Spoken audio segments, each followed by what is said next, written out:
Welcome, everyone, to the third podcast episode where I host interviews and discussions with creators, collectors, community members, and different players in the generative art world. Today's guest is incredibly multifaceted. ClownVamp is an artist, collector, and curator who specializes in the AI art field, although his collection is super diverse. Before we start, I would like to remind you about the podcast/Twitter space dynamics.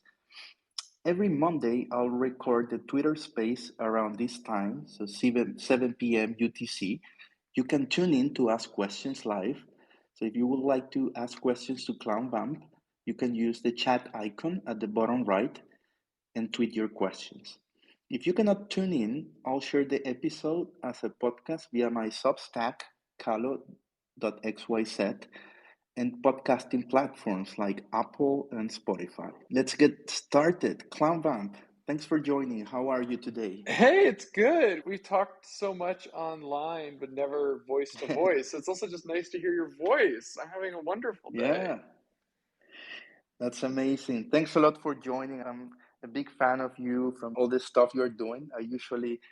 For a long time, I checked your collection and try to find inspiration to discover artists, to see what you are up to. You have been an amazing person in the space, bringing a lot of artists to the space and to be discovered. So yeah, it's great to have you here. Thanks, friend. That's very kind of you. I really appreciate it and appreciate all the stuff you do for AI art and generative art, and excited to talk about it. Not to ruin the surprise for people, but we talked a little about the questions, and the questions are really good. So I'm not surprised because you're very on top of things. So I'm really excited for this discussion.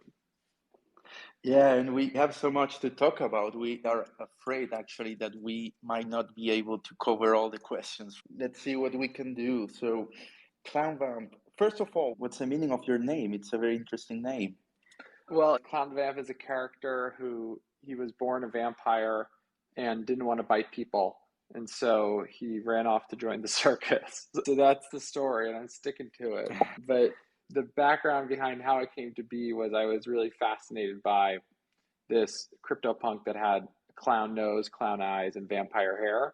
And I thought it was just super funny. And I sort of imagined this whole thing around like, what kind of vampire becomes a clown? And so when I started my new account, I bought it to be the PFP for it. But then within like a week, I sort of realized that I'd rather own a lot more art and own a lot more NFTs, and sold the CryptoPunk to buy art, but kept the name because it was funny, and why not? So Yeah, that's quite interesting. And actually, that's how you got started in this space. You were a collector and then kind of you evolved slowly. Is that right? Or when did you enter the art space? yeah, Was so that because of was starting with NBA Top Shot, and then was really active in PFP Summer, and then after 2021 had gotten burned out. But I'd basically fallen out of love with PFPs, but was still in love with NFTs, kind of rhymes. And so I decided I was going to start a new account to just focus on collecting art that I care about in a more meaningful way. And so that's sort of the genesis for ClownVamp. And pretty soon after that, within a few months, I had started collecting diffusion-based AI art, and just my entire world basically got rocked by it. I just was so fascinated, and ended up getting into the beta for Midjourney and started creating it, and just sort of spiraled from there. And so my journey into digital art very much started with sort of very much non-art NFTs, but come for the NFTs, stay for the art is very much a truism. Yeah, and I mean diffusion-based NFTs, that sounds like ages ago, probably 1 year since that. Now things have evolved, and that's quite interesting because it inspires you not only to collect and curate, but to create, and you have found amazing success. But before we dig into your art, can you tell us how did you got involved in the curation aspect and kind of shaping your collection and creating shows, both virtually and physically? How did that start?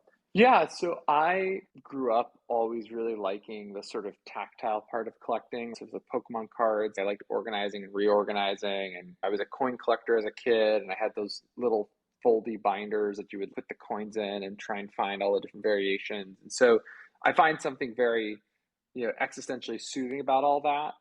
And then I think when I started collecting art immediately, then you kind of want to play with your Legos, right? You want to think about them, touch them, feel them. And I created an on cyber gallery of some of my early Tezos collections, and it's just so fun to think about the theme and how to put things together and what's the story that I'm trying to tell.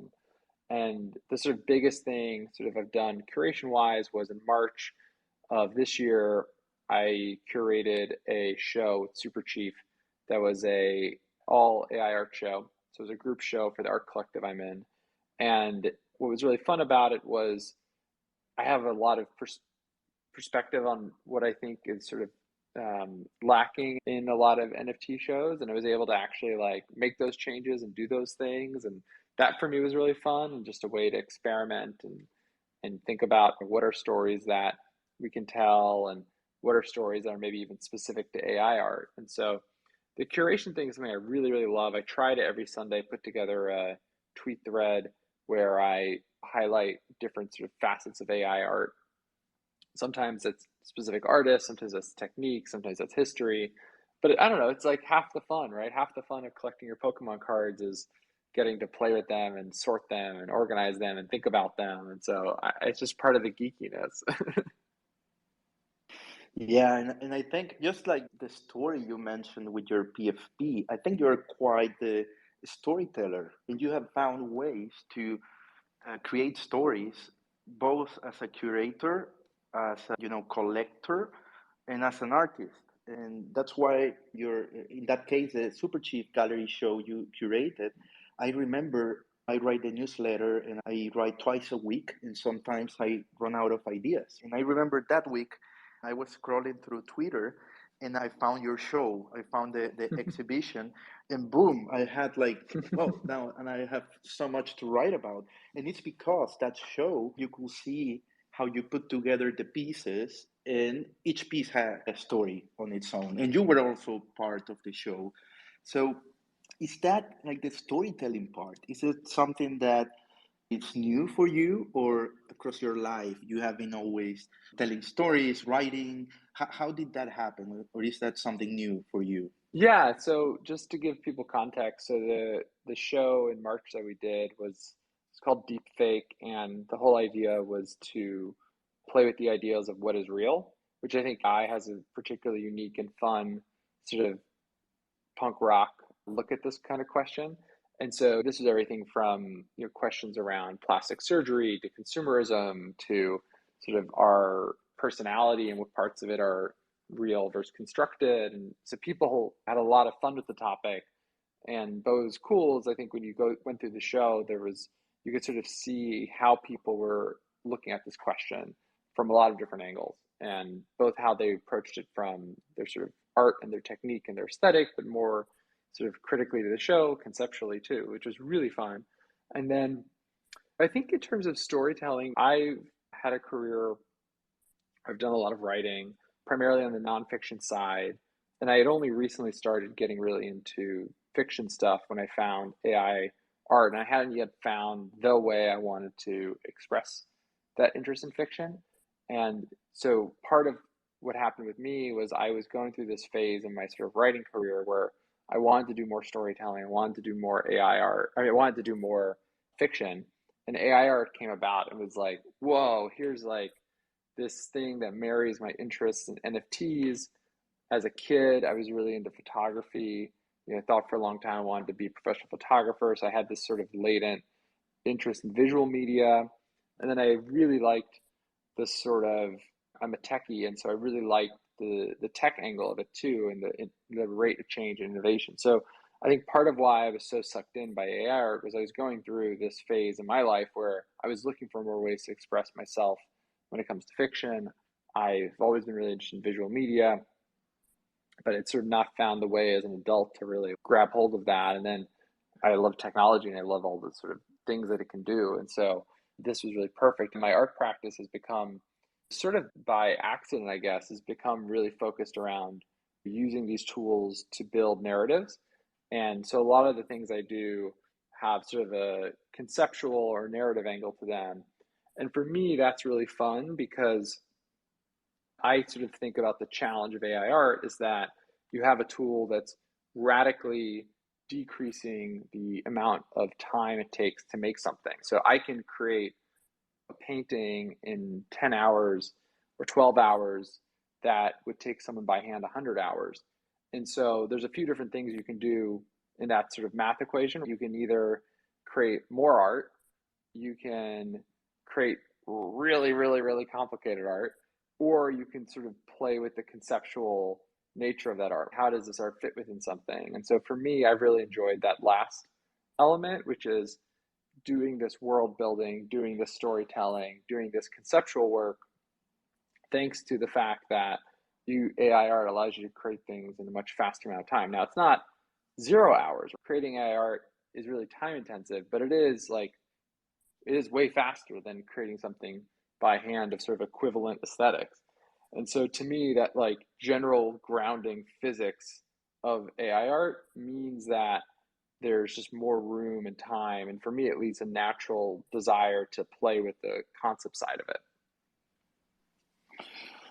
There are a few things, there are many challenges when you create AI art, but as you said, we already mentioned how the storytelling part, the conceptual part is key. That's something you need to have when you have these amazing tools that automate the process. But you have done that.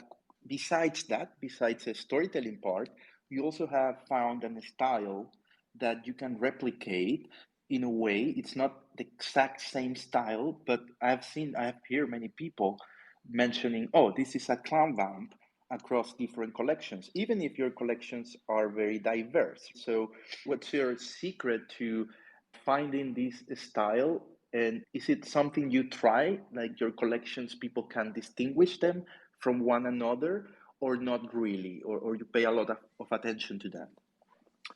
I'd say it's something I struggle with a little bit because I'm like very, very hyper and like constantly trying new things and trying to balance that desire to experiment and try something new with exploring something. And so what it sort of has developed is I have two styles that I primarily play with. One is what I call this sort of Barbie noir aesthetic, which is this pink magenta sort of illustrated sort of comic book pulp fiction cover sort of hybrid. And so I have a series called Detective Jack, I have a series called Panicland that all use this style, and I really like it because there's something sort of familiar but different about it. It's this sort of very Americana illustrative thing that we all can sort of wrap our head around and have some collective consciousness about, but then the colors make it a lot more electric and alive and fun and just pull you in.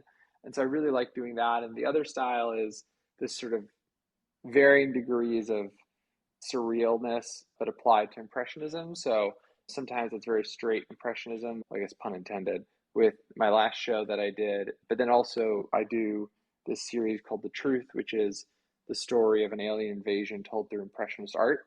So there's obviously these sort of anachrones and some little bits of technology and stuff. And so I sort of have those two styles that I primarily play with. And I think I've been with all of that though, I try to really ground it a lot in really strong concepts and narratives. And so my hope is that when people sort of see the work, whichever style it's in, they're able to sort of see the amount of like work that I've put into the concepts and get that. But it's definitely something I struggle with. I wish I could just do like one style for like 10 years. That seems really great. I'm a little too frenetic for that, unfortunately. Yeah, but also I think AI art gives you the chance to explore and try new things.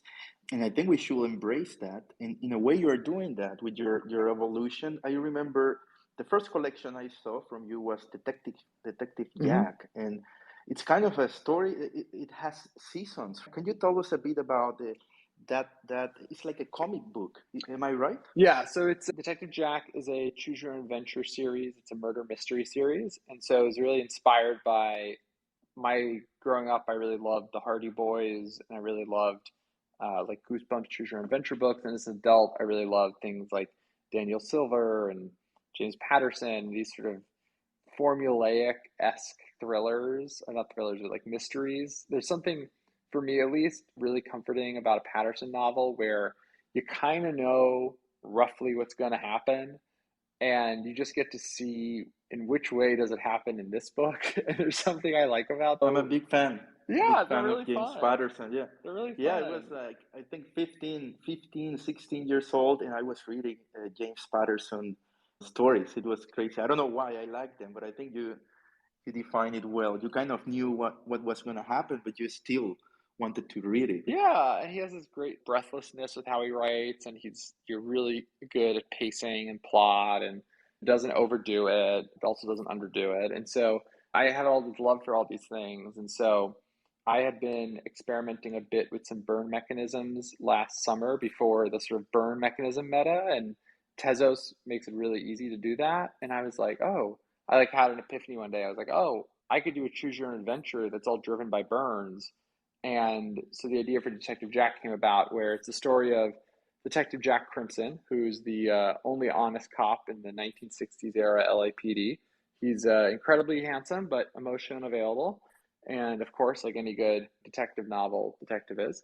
And he is, in each season, there's sort of a mystery, and it starts with you get one piece, and then each week you get two new pieces, and you keep one and you burn the one you don't want. And based on the one you keep, you get two more the next week. And that goes on for a month. And so we've done season 1 and 2, going to do season 3 at some point. And it's been super fun. We've had, I think the stat was like over 95% of people went through the entire month of burns. It might be like 97%, like something kind of crazy. And the Discord, I have a Discord called The Lair, which is really fun. If you ever get a chance, definitely go join. And we have a Detective Jack room, and people are zooming in, trying to find hidden clues and talking about theories. And so it's really, really fun. And for me now, the pressure is, I think, for the next round, I feel like I need to make the mystery even more intense. And so that's sort of my thing I'm putting on myself, is to make it really intense. But yeah, so that's my first series, and that's in that sort of Barbie noir aesthetic that we talked about. Yeah, I didn't know about, I mean, I knew about the burning mechanism, and for those that are not familiar with it, it's basically a way how you can burn or destroy your NFT for some sort of benefit. So it's great for artists and communities to engage with their collectors.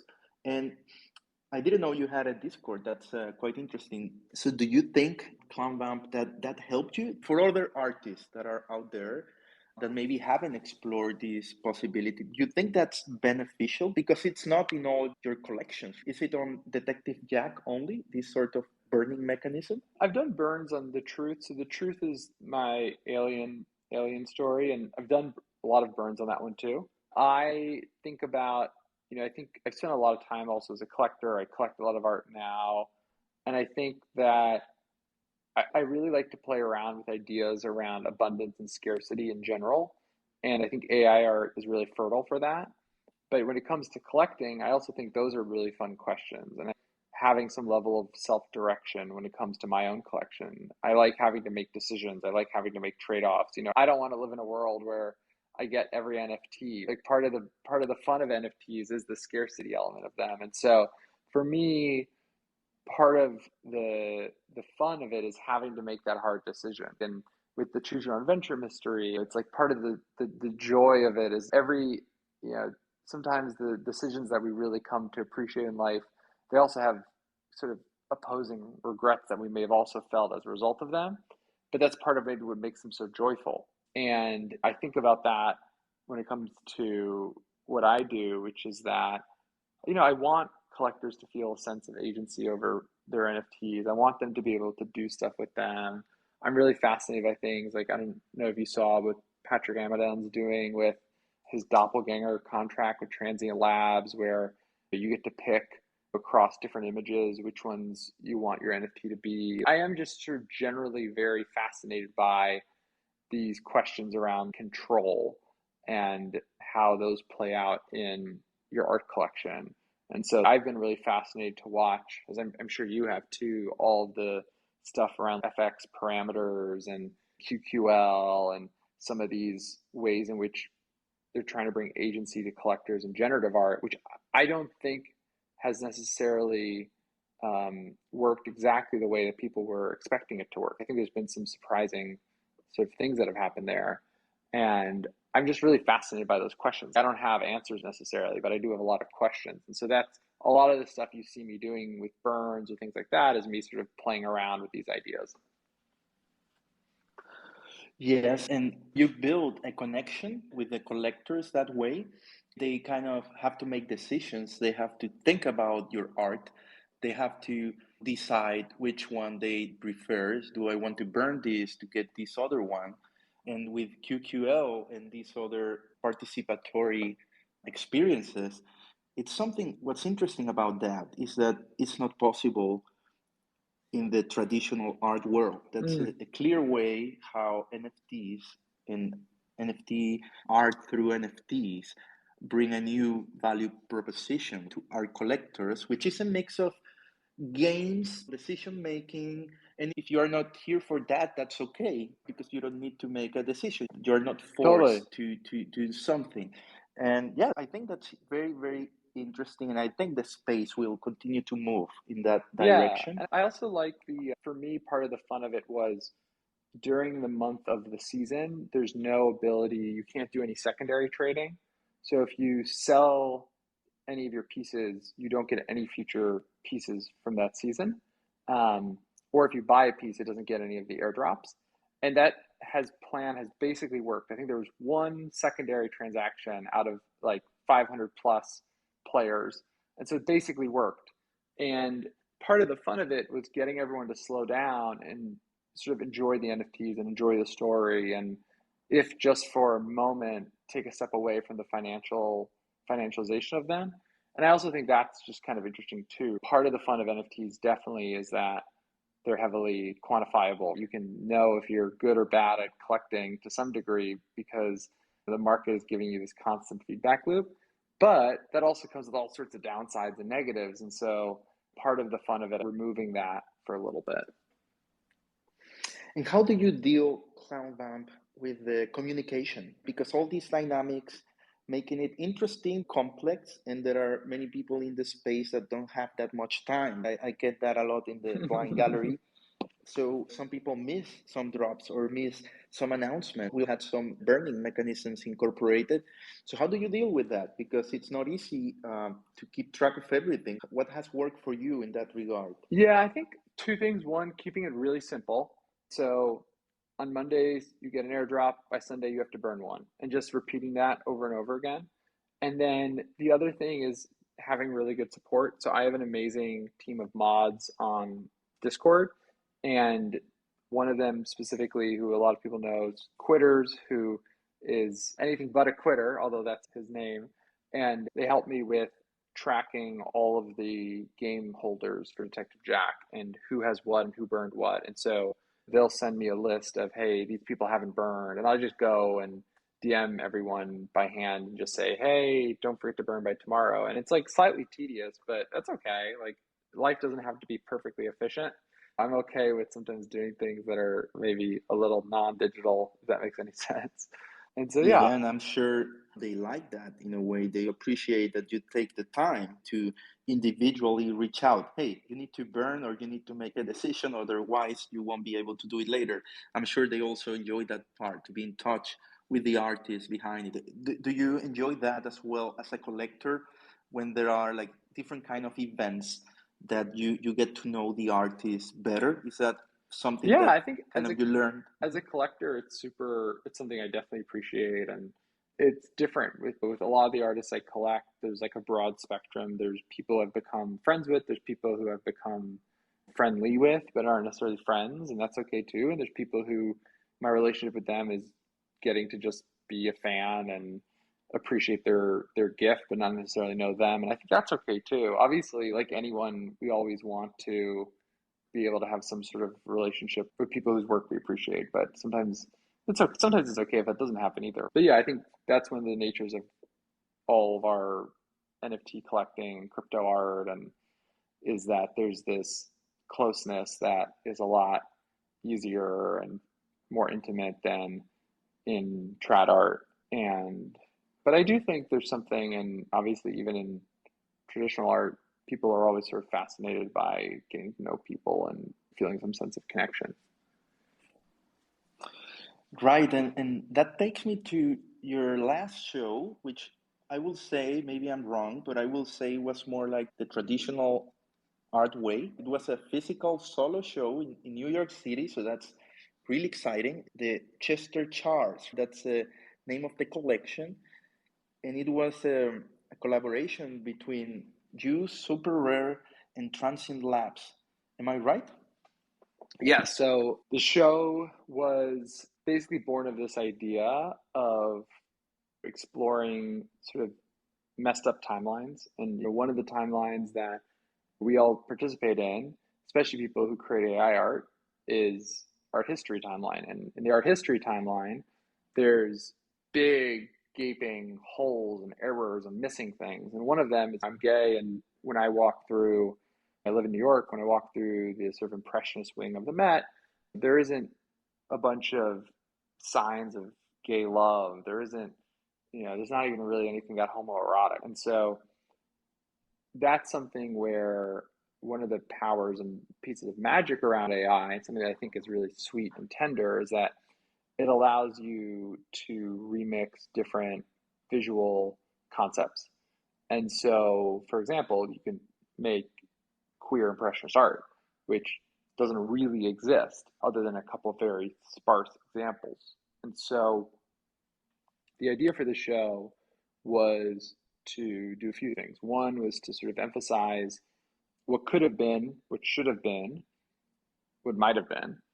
And to do that, I created this narrative of this fictitious artist named Chester Charles and the story of this artist who had created all of this work during his lifetime, which was late 1800s and early 1900s, but had never been able to show it because it would have been too scandalous.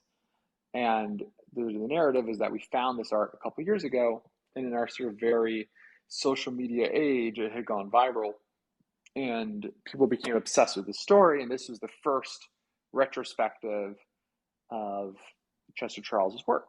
And in doing so, there was a bunch of things we're sort of playing with. One was some of these traditional art concepts, like a career retrospective, and there's sort of format things that come along with that. Think about the chronological order, some of the curatorial text, think about the exhibition labels. And so the idea was to use that box as a way to tell this very modern story, the story about digital art, the story about what AI can do, but it's also a story that's very much based in sort of the past and what's missing from the past. And so did a in-person show in New York. There's some pictures in my pinned post that you can kind of see. It was really fun. There was a lot of champagne. And then also did a virtual version on Cyber, which if you look in the thread, there's a link to, but you can actually walk around and see the entire show virtually with the image and all of the text. And so the show is meant to be experienced however you want. You can view it just as a bunch of aesthetic images, but you can also, and this was really cool for me in the in-person show, is you can also go through and read all the text and read the whole story and read about Chester and his friends. And so there's a love triangle, there's some drama, there's all those kind of things. And yeah, it was really great. It was like a totally surreal experience, and it was really lucky. It was curated by Super Rare, and Transient Labs was a wonderful partner. And sorry, there's a siren going on because I'm in New York. I don't know if you can hear it, but yeah, I'll stop to break you from the siren. No, that's fantastic. And just two things. One, a reminder to everyone, if you have questions for ClownVamp, you can use a chat icon at the bottom right. You can send your questions as tweets. And if you are wondering about all these collections we're talking about, all these names, those will be posted in the podcast episode. So don't worry, you can find all the details there. And I'm very interested because you have done, as we said earlier, many online exhibitions.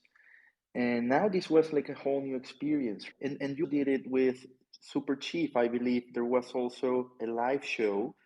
Can you tell us like the challenges as an artist and as a curator when you come from the digital medium where we are used to do all this online in our laptops at home, and then you go to New York City, you have a big room, a big exhibition stage, and you have to plan so many things, as you said, like the tags, all the details, all the storyline, where it will be shown. It's a whole new thing, where the art will be displayed, which one will go first.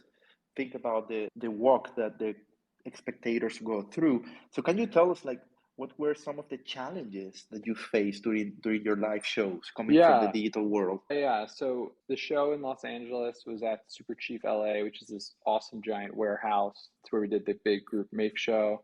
And then the show in New York was at Canvas 3, which is this gallery that's really wonderful and rents out space to Super Rare and Super Chief, which can be kind of confusing. And for the space in New York, luckily I live here, and so I was able to go. And obviously, when you see a layout, you can sort of count the screens and get all that, but seeing it physically actually really shifts your perception of it. And so there's a whole bunch of interesting constraints that evolved. So one was that the Canvas 3 gallery in New York, where we had it, the screens are 90% vertical portrait 16 by 9, which is not necessarily the dimensions that typically art would come in. And second, when you're doing a show that's supposed to be sort of representative of body of work, you probably wouldn't have 90% vertical portraits necessarily. And so there's some of these constraints, which then I had to think through. And luckily, I was able to sort of start up front. So what I did was the entire journey of the show was basically a journey around. There's a whole aesthetic exploration, there's a narrative exploration, there's a curatorial exploration around, okay, I've started to develop these characters and ideas and themes, but which combination of images will actually work within the context of the space? And how does that work? Because I needed to show the artist developing throughout his life. Like a career retrospective where the artist had the exact same style throughout his entire life would not be very accurate, and it would be kind of boring. And so all of that was really fun. The space had 2 different rooms, and how do you think about those different rooms? And so those constraints were, I think, more fun than anything, because with digital, sometimes I think the limitless nature of it can make it a bit overwhelming. And then the other thing that was really fun was I wanted to play with this brain glitch effect, I call it, which is, for me, this show came about in large part because I had been working on some sort of art experiments, and I had accidentally prompted a image of a gay family. So it was 2 gay dads and a son. And I had meant to I was doing some prompting around fatherhood, and this had sort of accidentally come out. And I was sort of taken aback because it was in this older aesthetic, but it was a very quote unquote modern image. There's sort of obviously a problem with calling that modern because it shouldn't have to be, but it is. And my brain just sort of went, whoa, it just sort of glitched out. And so that glitch was part of what I was trying to also recreate for the viewer. Like, I wanted you to step into this physical space and be transported to this alternative world where this happened, and have to wrestle with the fact that it seems so real, but it didn't actually happen. And there's reasons why it didn't happen. And so to do that, and you see this in the pictures, you can see this, but there's physical exhibit labels, there's poster board artist notes on easels, there's paper brochures, but all of that was meant to sort of further this weird alternative, you're stepping into the uncanny valley sort of effect. And that was really fun. It worked. Some of the people who came as like plus ones to the show, and maybe they breezed past the note in the front, which was like, none of this is real. We're like, wait, this isn't real? This artist didn't exist? And that was a lot of the fun of the show for me, was playing with those. And one of the things I did was I spent a lot of time on the textures of each piece. So I have this pipeline that I've developed and iterated and gotten advice from friends and gotten it really tight now where I'm able to create these really high resolution, highly textured AI images. So if you go to any of the images on Super Rare and you go to the original media file, you'll see you can zoom in to like a crazy degree. But that was all under this intent of, hey, these images are going to be blown up really large and they need to look like they're scans of paintings because that's the effect that I'm trying to generate. And so the whole thing was in many ways just, performance art. And that had a whole bunch of interesting constraints, which was really, really fun. I had a joy working on the whole thing. Yeah, that sounds fantastic. The amount of detail, and I mean, this was tremendous amount of work. And I wonder, how did you work alone on this? You mentioned it was curated. We mentioned Super Rare and Transient Labs, and I wonder what kind of support to throw this sort of event. I know that Transient Labs they are this kind of in between that help to bring these projects to life. Can you tell us how was it working with these, Yeah, brands? they were wonderful. I mean, both of them, for example, Transient Labs, Chris from Transient Labs, who's just a superhero, he was really helpful early on where I had sort of a core idea, but I wasn't exactly sure how I wanted it to sort of manifest physically. And so I'd been talking to him for months and brainstorming and thinking about how to tell this story and how to make it work. And he really pushed me very hard in a good way to go bigger in terms of the scale of the story and what I was trying to sort of tell and tell the biggest version of it possible. And he set up the Transient Lab, set up the space and the smart contracts and everything and the physical space. And that was just a huge thing. And they're amazing. And I think they just are doing really incredible work, sort of enabling a lot of artists to do their best work. And then Super Rare was really wonderful. Mika and Linda, the curators there, have a really strong point of view around art and really strong roots and are able to really communicate effectively around sort of what's working, what's not working, how to give notes. And so I generated thousands and thousands and thousands of images to get to these 23.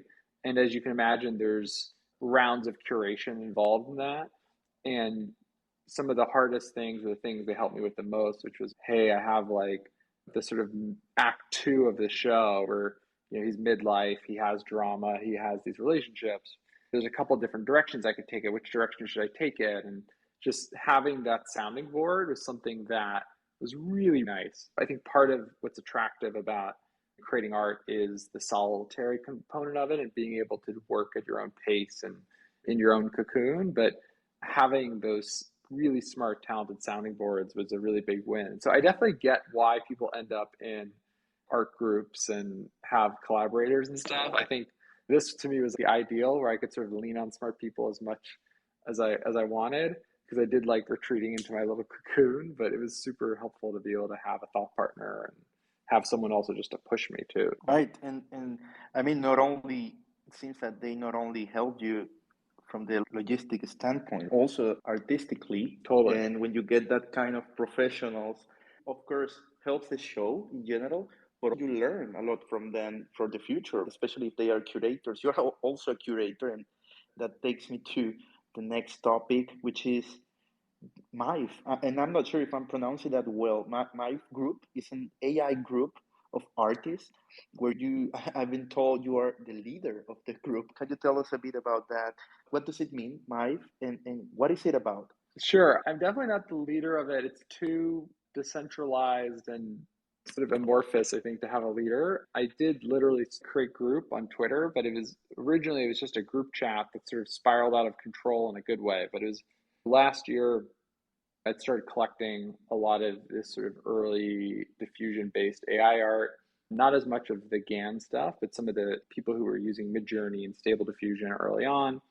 And I realized that a lot of these people weren't talking to each other. And so I created a group and just said, invite anyone you think is good. And we quickly sort of spiraled into like 75 members. And at some point, I think we realized, oh, wait, it's sort of accidentally in our collective. and which was really fun. We realized there was a bunch of people who just cared about the same stuff. And so today, what it is now not kind of in our collective, it is in our collective, and it's 75 people. We bring in new members when someone leaves, which oftentimes people leave because they decide they don't want to keep creating digital art. And then we vote on who to replace them, and really focused on sort of just like having a community and having people we can talk to and ask questions, and then also pushing AI art forward. And so we've done it in a few different ways. One of the main things we do is we have an art fund, which every week a different member gets a budget of Tezos to go and collect AI art from emerging creators. And we tweet about it and we store them in a permanent collection. You get that permanent diamond hands effect. And so part of when we did our group show in March, is part of it, we donated money from that show to that art fund so we could actually go and then curate the show. And so, yeah, so it's a lot of fun. I mean, it's kind of funny to me. What does MAIF mean? No one knows. How do you pronounce it? No one really knows. What is the logo? Well, it's a definite copy of the Misfits logo. Someone once tweeted that as if that was making a point. I was like, no, that's definitely the point. It's like definitely meant to be exactly that.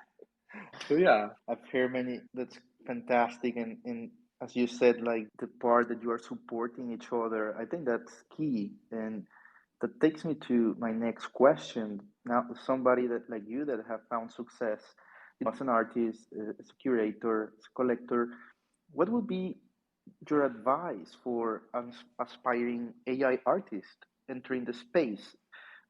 How could they start? What would be, let's say you have a friend, he's an artist, he wants to try, sharing their art. What would you suggest to them Yeah, today? so I definitely feel like I'm still figuring it out, and I think it's changing so quickly that there's a million models of how people are sort of bringing their art out there. I think it's really amazing what Fellowship is doing with these big curated drops where they have like a day dedicated to emerging artists, and they've really launched some people's careers in a way that I think is really magical. So I think the question's still evolving, which is exciting. So I'm not sure there's like a answer. The thing, yeah, I literally had lunch with a friend the other day who was getting into AI art, and I was talking to him about this. My advice to him, which was become a part of the communities, go and engage, make friends, like meet people, talk to people, whether that's in person, online, in Discord, on Twitter. Like I think that's so important, especially in a field like this where everything's changing really quickly. The other thing I'd say, maybe more practically, is I think these technologies are moving so fast that there's a lot of open space for new ideas in sort of the point where like the technology is sort of one step ahead or maybe still a little awkward. So text to video, for example, I think if you wanted to start an AI career from scratch today, probably the place where you could get the most sort of exposure for your ideas quickest is probably text to video, which I haven't minted anything in text to video. I want to at some point, but I think that's an area where there's a lot of openness to new ideas, and there's a lot of sort of quirkiness to how the technology works, where I think if you're able to wrangle that, and I think the same thing is about to happen with text to music and so on and so forth, text to 3D and blah, blah, blah. I think the further you go out on the sort of technology curve, the more probably fertile ground there is to get some attention for your art quickly, because people are, I think, more like less used to sort of what's possible. So that maybe is my more practical advice. Is that helpful? Yeah, that makes a lot of sense. I was looking at, I don't know if I'm pronouncing his name right, but Rope Oh yeah, Renisto. Rupe, yeah. Yeah, he shared a video. I don't know if it was exactly text to video or how he made Yeah, it. I he's know done it some really was amazing AI. text to video stuff. Yeah, and he was posting, he was getting like 5 to 10 million views or something like that Yeah, on it's TikTok crazy. with his, yeah, so, and he's building again stories. He was sharing amazing stories. So, yeah, totally on point. I think that makes a lot of sense. Exploring new technologies. You define it very well, what you will do. But now, in terms of what are you currently excited about? And I know it's hard to answer these questions, but which artist, and let's start with the artist, which artists are you really interested in? I know you share, as you said, weekly these threads where you share, emerging artists, also established artists. If you had to name a few of them, who should people look at? Whew. I mean, that's really hard for me because I have like thousands and thousands of NFTs and I love all of them. And my interests are sort of constantly, changing a bit. And I will sort of go really deep down a rabbit hole. So I'd say, right now, some artists who would generally sort of collect sight unseen, which maybe is a good way to answer that question, is Kirill, who's been doing some really amazing animated work, Julien Pacaud, who's been doing this really cool sort of surrealist illustration photos on Tezos. Who else? Daniel Obispo, who does these really amazing layered collages. Condo, who does these sort of photography inspired collections, many of which have a very heavy emphasis on nostalgia, which I really, really love. Who else? I mean, there's a lot of people. Yeah, those are pretty good. Those are, you can't go wrong with those four. I'm probably collecting from like 20 people a week, so it's hard. Yeah, no, that's an amazing list. Again, I'll put all the details in the podcast description so you can check the details and to find all these profiles. And in terms of platforms, the space is moving so fast. You mentioned fellowship and Tesos. There are a couple of platforms like Object.com, FX Hash, Super Rare, we mentioned already.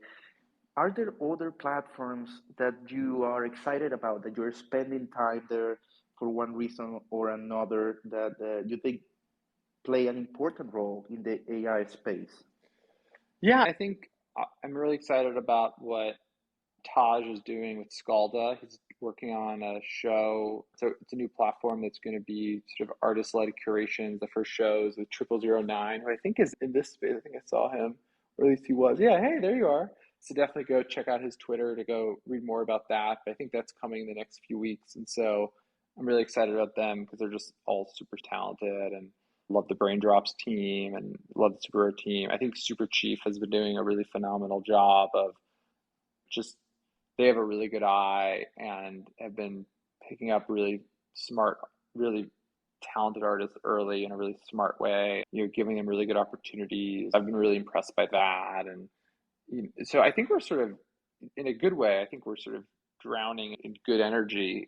Bright Moments has added AI mints to their shows. They did, I think, the first one in Tokyo, and it went really well.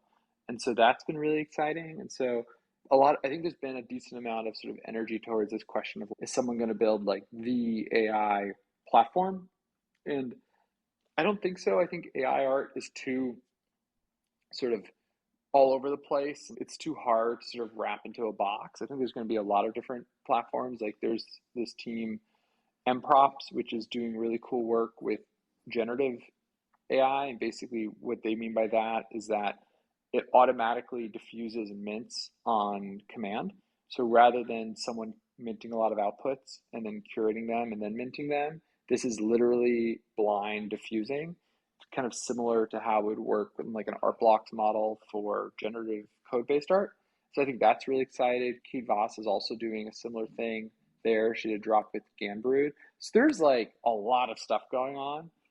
Which is really exciting. I do think artists to some degree are feeling a little like, whoa. What should I do, right? Yeah. Like, my advice to people is always to like slow down.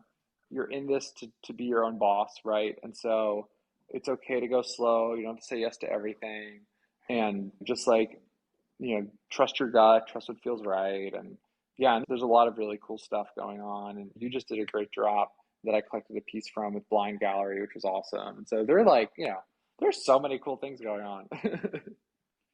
Yeah, totally. And you mentioned Bright Moments. So the next episode we'll have Seth Goldstein, Oh, I which is love the Seth. founder of Bright Yeah, Moments. Yeah, he'll be in the next show. And yeah, we can ask him what's his perspective on AI art and like what he has planned in the future. And also Braindrops. I think I saw it today. Ivona Tao will release a collection with them. that'll be awesome. I don't have Yeah, that's some exciting news.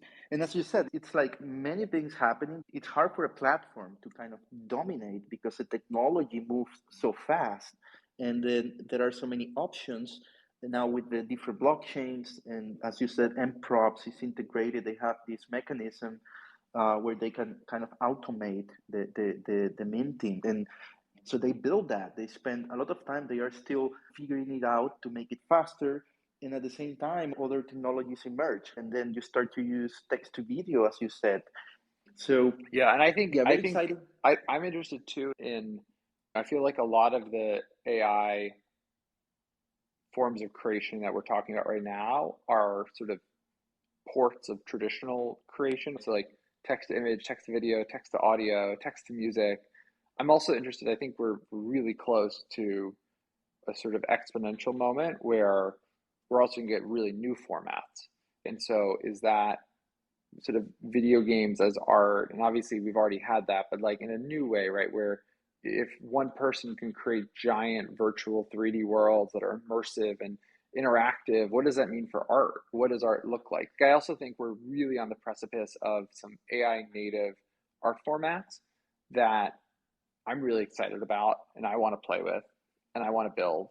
Can you tell us an example? What do you mean AI So, I mean, an formats? example of this right now is there's obviously you can make custom chatbots. And so I'm interested in how you can make sort of like the chatbot as art, or how can you make, there's all these people now building sort of like text to skyboxes where you build these super immersive worlds that you can walk around and do stuff. And there's people building APIs to make it easy to bring in conversational AI into video games that you build. And like all of that stuff to me are like the building blocks of new formats of art and new ways that we define creativity. And can a really uniquely trained chatbot, for example, be a form of artistic expression? I would say definitely. What that looks like, what the bar, the standard is probably yet to be defined, which is also Mm-hmm. exciting. But I just think we're building all these Legos, and right now a lot of these Legos look like sort of pre-AI world. And I think that's causing a lot of interesting consternation among people where they're saying, okay, well, this is it's sort of stealing photography or et cetera, et cetera. And I think those discussions need to happen. They'll continue, but I think there's this like next layer where once you have these Legos and people have built that, then what are we going to build on top of that? What's going to be the AI native formats of artistic expression? What does that look like? And I think Mm. sometimes people say things, well, AI art's going to go away. It's just going to be art. And I think Yeah. that's true, but I also tend to think there'll always be some leading edge of AI technology that's used artistically that's going to be expressly defined as AI art. And I think there's going to be a question for a lot of people in the next 5 years. It's going to be a fun question to answer, which is, do you want to keep pursuing that sort of leading edge of innovation with AI in your artistic practice, or do you want to sort of remain more committed to a specific sort of medium that maybe over time the lines between AI photography, digital photography, film photography get blurred together, it just becomes photography, but there's still people doing stuff with whatever the latest AI innovation is. So I think that dichotomy is really interesting and one that's going to keep going. But I do think there's going to be a category of AI art that's going to persist basically indefinitely because these tools are going to keep having a leading edge. And wherever that leading edge is, I think humans are going to be really interested in how to creatively apply that. Well, that was fantastic. Super insightful, ClownVamp. And we're coming to an end, but I cannot leave without asking you what's next. And I think you just share a bit of what's in your mind with all these Legos or all these possibilities. But is there something you have been working on recently that you want to share with us? And can you share with us that you are planning to release anytime soon? I am really heads down working on something that I can't announce yet, but I'll be announcing it I think in like a month or a month and a half. And along the way, I have some new drops planned for the truth, but I do have a big chunky thing that I'm working on. I just can't say anything yet. Physical? Oh my physically God, the talking to me. alpha, it's leaking. The alpha's leaking. Where is it? Oh my God, it's everywhere. No, that's amazing. So 2 months from now, I'll be paying attention. That's fantastic. And it was really insightful to have you here today. I am going to share this in a couple of days and hope to have you soon in the podcast again, ClownVamp. That was really fantastic. Thanks Thanks for for your having me, time. and congrats on the new podcast. And I'm excited to keep listening to it with all the cool guests you have lined up. I'm glad I was able to be the one not cool guest. I slipped in. All right. Oh, you were the perfect one. Thanks a lot and have a nice day, ClownVamp. Take care. Bye.